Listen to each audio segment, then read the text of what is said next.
everyone, Paribhashaলৈ স্বাগতম। Mobile phone technology এতিয়া ইমান স্পিডত গৈ আছে যে বুলেট ট্ৰেইনৰ লগত যদি কম্পিটিশনো লাগে সাগে বুলেট ট্ৰেইন হাৰি যাব। কি বনাই আছে মোবাইল ফোন কোম্পানীবোৰে আপোনালোক ভাবিলে সাগে একদম পাগল হৈ যাব। প্ৰথমতে আহিলে সাপোজ ৰিয়াৰ কেমেৰা 2 মেগাপিক্সেল 3 পিক্সেলৰ কিছুমান ৰিয়াৰ কেমেৰা আছিল। লাহে লাহে এই কেমেৰাৰ মেগাপিক্সেল বঢ়াব ধৰিলে সাপোজ 10 20 25 কৰিলে। কিন্তু তাৰ পিছত শান্তি নহল। তাৰ পিছত কি বনালে ডুৱেল কেমেৰা। কিবা কি ব্লাৰ ইফেক্ট এইবোৰ দিবলৈ। এই ডুৱেল কেমেৰাটো শান্তি নহল তাৰ পিছত বনালে ট্ৰিপল কেমেৰা। ঠিক আছে মানিলো ট্ৰিপল কেমেৰা বনাইছে আৰু কাৰণ কিবা কি ওয়াইড এংগেল পাবলৈ। এতিয়া আহিলে কি ডিসপ্লে। ডিসপ্লেৰ প্ৰথমতে ডিসপ্লে অকলমানি ডিসপ্লে আছিল তাৰ ওপৰত সাপোজ সেলফি কেমেৰাটো লুকাই আছিল সেন্সৰবোৰ লুকাই আছিল এনেকৈ। কিন্তু কি হ'ল তাৰ পিছত কি নহয় বলে ফুল ডিসপ্লে লাগিব। এটা ফুল ডিসপ্লেও আহিলে। ফুল ডিসপ্লেৰ পিছত আকৌ কি হ'ল তাতে কিবা কিবি নটস ডিউ ড্ৰপ এনেকুৱা কৰবাত কেমেৰাটো সৰুকৈ আছে কৰবাত সেন্সৰবোৰ সৰুকৈ আছে আৰু এনেকৈ আহিব ধৰিলে।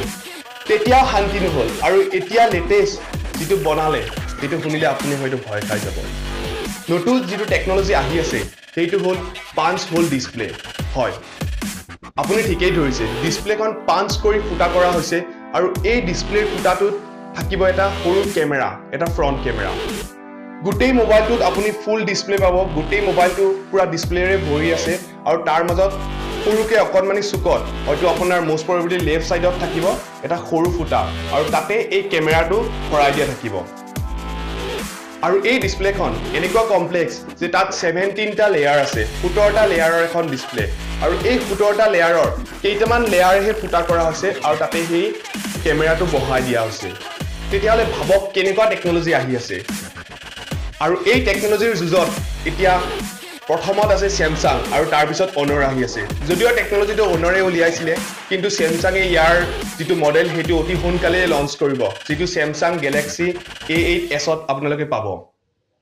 তেতিয়াহলে ভাবক এই মোবাইল কোম্পানীবোৰ কোড গৈ আছে আৰু কেই বছৰমান পিছত সাগে এনেকুৱা হ'ব যে মোবাইলটোৰ অকল ডিসপ্লেখন থাকিব এনেকৈ অকল আপোনাৰ এয়াৰত বা বায়ুত আপোনাৰ ডিসপ্লেখন উপকি থাকিব আৰু তাত কিয়কি টাচ কৰি দিলে হ'ব যেনেকৈ মুভিবোৰত দেখুৱায়। এনেকুৱা সাগে কেই বছৰমান পিছত হৈ যাব আৰু এনেকুৱা ধৰণৰ টেকনলজিৰ কথাবোৰ জানিবলৈ হলে মোৰ এই চেনেলটো জানেই আৰু কি কম।